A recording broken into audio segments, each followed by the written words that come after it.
आप देख रहे हैं जय भारत टीवी।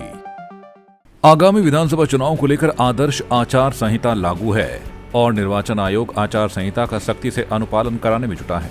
दूसरे प्रदेशों की तरह ही उत्तराखंड में भी राजनीतिक दलों को सख्त हिदायतें दी गई हैं। राजधानी देहरादून में तमाम जगहों पर की गई वॉल पेंटिंग्स हटा दी गई हैं। सड़क किनारे के होर्डिंग्स, पोस्टर, बैनर भी उतार दिए गए हैं। इसके अलावा सभी राजनीतिक दलों को वाहनों से पार्टी झंडे हटाने के भी आदेश दिए गए हैं। निर्वाचन आयोग की ओर से जारी आदेशों का राजनीतिक दल कितना पालन कर रहे हैं, ये जानने के लिए जय भारत टीवी की टीम ने रियलिटी चेक किया है। हमने सबसे पहले कांग्रेस मुख्यालय और उसके आसपास खड़े पार्टी नेताओं के वाहनों को चेक किया। कांग्रेस नेताओं के जितने भी वाहन हमें दिखाई दिए उनमें पार्टी झंडे हटे मिले। इसके बाद हम पहुंचे भाजपा मुख्यालय। यहाँ भी अधिकांश वाहनों से पार्टी झंडे उतर चुके हैं, लेकिन कुछ नेता अभी भी शान से झंडे लगाए फिर रहे हैं। आचार संहिता लागू होने के बाद तमाम जो राजनीतिक दल हैं उनके लिए विशेष तौर पर कई नियम हैं जिनका पालन इलेक्शन कमीशन को कराना होता है। खासकर वो नियम ये है कि कोई भी राजनीतिक दल का व्यक्ति जो कोई भी पद अगर पार्टी में संभाल रहा है वो अपनी पार्टी के झंडे बैनर लगाकर नहीं निकल सकता। इसी बात का रियलिटी चेक इस समय हम लोग कर रहे हैं। बीजेपी दफ्तर के बाहर आप देखेंगे तमाम जो गाड़ियों का जमावड़ा है वो लगा हुआ है। और ये आप लोग कहाँ से हैं? उत्तरकाशी। उत्तरकाशी से। किसकी ये आपका वाहन है? क्या शुभ नाम आपका? सुकेश नौटियाल है। आप क्या भाजपा के पदाधिकारी हैं? स्वच्छ भारत मिशन का जिला संयोजक हूँ उत्तरकाशी से। अच्छा जी। तो क्या आज जो दफ्तर यहाँ चल रही है मीटिंग उसमें आप लोग शिरकत करने आए? हाँ, शिरकत क्या देख रहे हैं कि पार्टी जो है कहाँ किस किस कैंडिडेट को। आप भी दावेदार हैं क्या? नहीं, हम दावेदार नहीं। हमारे साथ जो सुरेश चौहान जी है। अच्छा। गंगोत्री से प्रबल दावेदार हैं भाजपा के। अच्छा जी जी जी, उन्हीं के साथ आप आए हैं। मैं एक चीज़ जानना चाह रहा था, पार्टी ये जो झंडा लगा हुआ है ये आचार संहिता लगने के बाद इसे हटना होता है, तो आप लोगों ने हटाया नहीं अभी?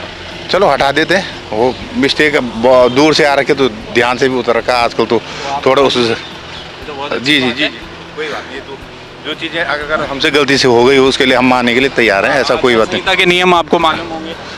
मॉरल कोड ऑफ कंडक्ट में ये कहा गया है कि जो भी पार्टी के पदाधिकारी हैं, जिलाध्यक्ष हैं या कोई और जिम्मेदारी ले रहे हैं, ये केवल भारतीय जनता पार्टी के नेता हैं, पदाधिकारी नहीं है इसमें कोई। और झंडा एक ही लेकर के भाजपा की है, लेकिन हमारे इससे भी दिमाग से हट गया जब से हम यहाँ आए हैं कि ये चीज़ें नहीं होनी चाहिए, तो उसे हम हटा देते हैं तुरंत। ऐसे आप हटा देंगे? तो ये झंडा कुछ कह रहे हैं आप? सर, मैं ये कह रहा था ना, जैसे हमारे कोई अधिकारी ने कहा था कि जैसे हमारी पर्सनल गाड़ियाँ हैं तो पर्सनल गाड़ी में आप ही अपना जो चीज़ लगा सकते हैं, ऐसी कोई दिक्कत नहीं बोलनी। तो हमने तो हटा दिया था ये पहले। ये कोई पदाधिकारी तो हम है नहीं, पर्सनल गाड़ी है तो पर्सनल हमारा जो ये चीज़ें बोल कर रहे हैं अधिकारी। कहा गया है कि अगर पार्टी संगठन के काम से आप निकल रहे हैं, कहीं जा रहे हैं तो आप। अच्छा, आप किससे हैं? बीजेपी से? बीजेपी से हो ना, कार्यकर्ता समझो। तब भी इस गाड़ी में इस झंडे को लेकर आप पार्टी काम के लिए नहीं निकल सकते, ये भी है? तो पार्टी का काम तो नहीं कर रहे ना सर, हमारे तो जो कैंडिडेट है उनके साथ घूम रहे हैं, कैंडिडेट की अपनी। तो आप इसे उतारेंगे नहीं? नहीं, आप कहेंगे क्यों उतारेंगे आप? नहीं, मैं नहीं कहना। मैं तो देखने आया हूँ, आपके बहुत सारे देखे गाड़ियाँ, सारे झंडे उतरे हुए हैं। एक गाड़ी मुझे नजर आई कि जिसमें लग रहा है ना, अब जैसे आप बता रहे हैं तो मैंने हो सकता है कि भाई हमसे गलती हो गई, आप कहते हो उतारने, हमें क्या दिक्कत है, हम उतार लेंगे सर, कोई दिक्कत थोड़ी है। हम उसके लिए थोड़ी वो कर रहे हैं कि नहीं हटाएंगे हम। तो कुछ लोग हैं जिनको अभी थोड़ा सा कन्फ्यूजन इस बात को लेकर रहता है कि मोरल कोड ऑफ कंडक्ट लगने के बाद झंडे, बैनर और किस तरह से गाड़ियों से हटाए जाने हैं या नहीं हटाए जाने हैं।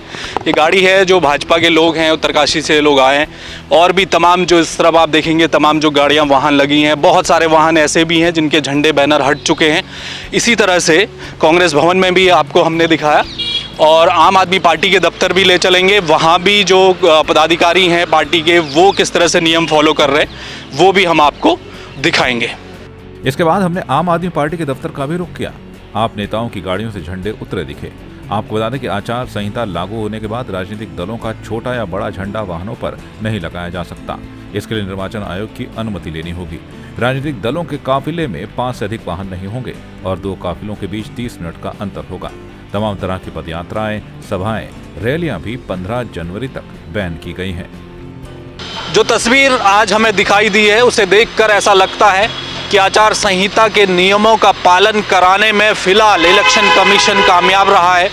तमाम जो मेरे पीछे आप देख रहे हैं, जो दीवार पे जो पोस्टर, बैनर या फिर वॉल पेंटिंग की गई थी राजनीतिक दलों के द्वारा, उसे हटा दिया गया है। और कांग्रेस में, भाजपा में, आम आदमी पार्टी में अधिकांश जो वाहन हमें मिले उनसे झंडे हट चुके हैं। जिन वाहनों से झंडे नहीं हटे थे वो भी तस्वीर हमने आपको दिखाई।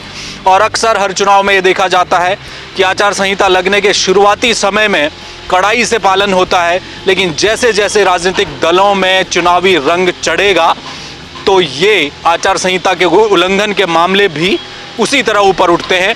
तो आप देखना ये है कि इस बार इलेक्शन कमीशन कितनी सख्ती से आगे काम करेगा। कैमरामैन आशु के साथ हेम भट्ट, जय भारत टीवी।